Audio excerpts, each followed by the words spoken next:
ہر قسم کے روحانی جسمانی مسائل اور وظائف کے لیے پیر اقبال قریشی چینل کو سبسکرائب کریں۔ پیر اقبال قریشی۔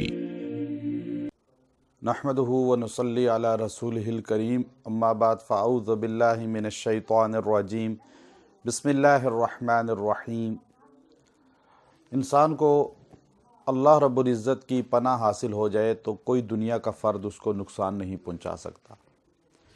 حضور اقدس صلی اللہ علیہ وسلم نے کنز الاموال کے اندر یہ حدیث ہے کہ ہمیں ایک ایسی دعا سکھائی ہے کہ جو انسان اس دعا کو روزانہ پڑھ لے گا، اللہ تبارک و تعالی اس کو اپنی پناہ میں لے لیں گے۔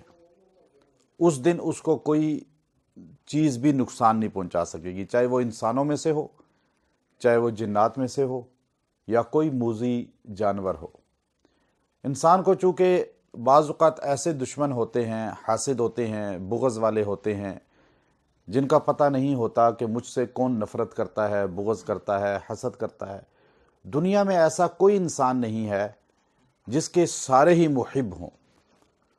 جو جتنا زیادہ دین کی خدمت کرے گا یا دنیاوی معاملات میں آگے بڑھے گا، اتنے ہی اس کے حاسد، مخالف، بغض والے بڑھتے چلے جائیں گے۔ حضرت پیر میر علی شاہ صاحب رحمۃ اللہ علیہ سیال شریف میں اپنے اس وقت جو مرشد تھے ان کی خدمت میں بچپن میں حاضر ہوئے تو فرمانے لگے کہ انہوں نے مجھے الوداع کے وقت دعا دیتے ہوئے کہا کہ آپ کے حاسد بڑھیں۔ تو میں نے کہا یہ آپ کیسی دعا دے رہے ہیں کہ حاسد بڑھیں میرے؟ تو آپ نے فرمایا کہ تو جتنی خدمت کرے گا دین کی، جتنا بلند ہوگا، مقام زیادہ ہوگا، اتنا ہی تیرے مخالف حاسد بڑھتے چلے جائیں گے۔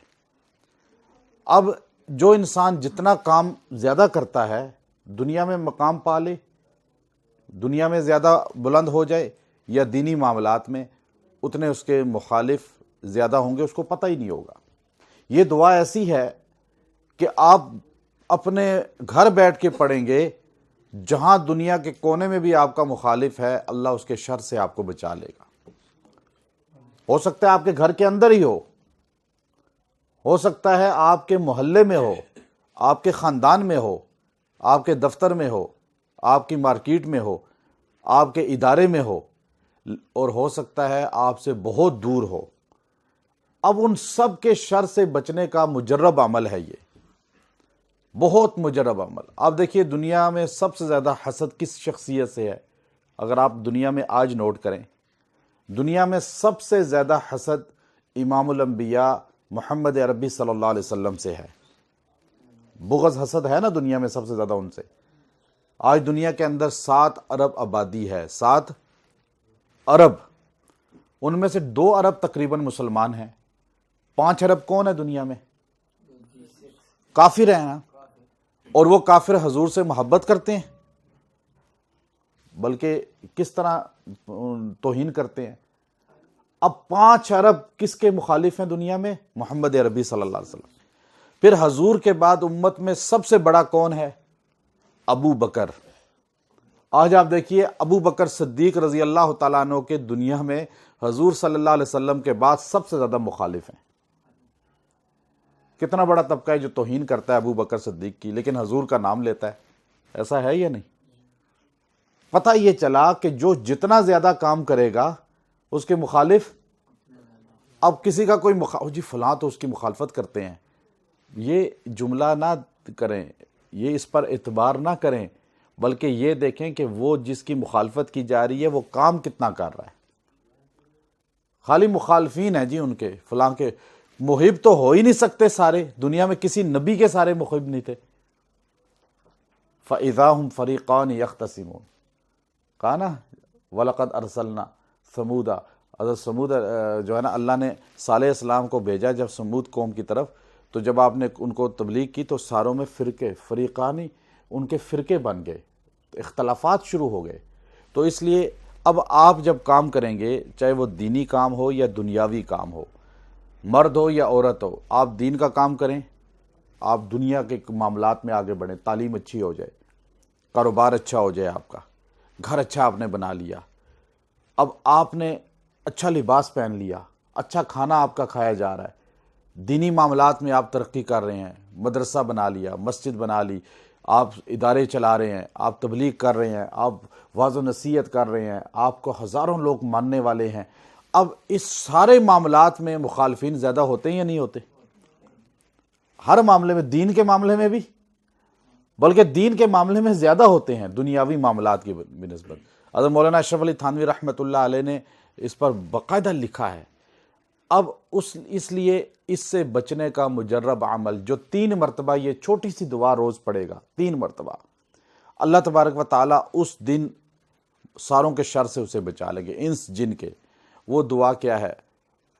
کنز العمال حدیث کی کتاب میں حضور علیہ السلام نے ہمیں سکھلائی، اللہم واقعتاً کواقعت الولید. کتنی مختصر دعا ہے. اللہ فرماتے ہیں، پہلے آپ سارے پڑھ لیں اس کو، اللہم واقعتاً کواقعت الولید. آسان ہے یا نہیں؟ کتنی آسان ہے اور جامع. آپ اس کی گہرائی دیکھیں. دعا کیا ہے؟ اللہم واقعتاً، اے اللہ تو میری حفاظت فرما، تو مجھے اپنی پناہ میں لے لے. کواقعت الولید، جیسے ماں اپنے بچے کو پناہ میں لے لیتی ہے. بچے کو ماں کیسے، آپ بلی کے بچوں کو دیکھیں، جانور کے بچے جب ان کے قریب کوئی جاتا ہے، مرغی بھی جو ہے نا شیر بن جاتی ہے، ہوتا ہی نہیں ہوتا، کیسے پناہ میں لیتی ہے. پرندوں کو دیکھیں. تو اللہ نے ہمیں حدیث میں یہ چیز سکھلائی کہ ہم یہ دعا پڑھیں، جو 3 مرتبہ روز پڑھ لے گا، اللہ تبارک و تعالیٰ ان مخالفین حاسدین کے شر سے اس دن بچا لے گا. جس کو پتہ ہو کہ فلاں میرا مخالف ہے، اس کا تصور کر کے اس کو 70 بار روز پڑھیں، انشاءاللہ وہ آپ کی جتنے بھی پراپگنڈے کرے گا اس کے شر سے آپ بچ جائیں گے. الٹا اللہ اس کو سزا بھی خود، پکڑ میں بھی خود لے آئے گا. چونکہ آپ اللہ سے یہ کہہ رہے ہیں تو مجھے اپنی پناہ میں لے لے. جب آپ اللہ کی پناہ میں چلے گئے تو مخالف جب آپ پہ وار کرے گا تو آپ پہ نہیں، گویا کہ اس نے اللہ کے اوپر وار کیا.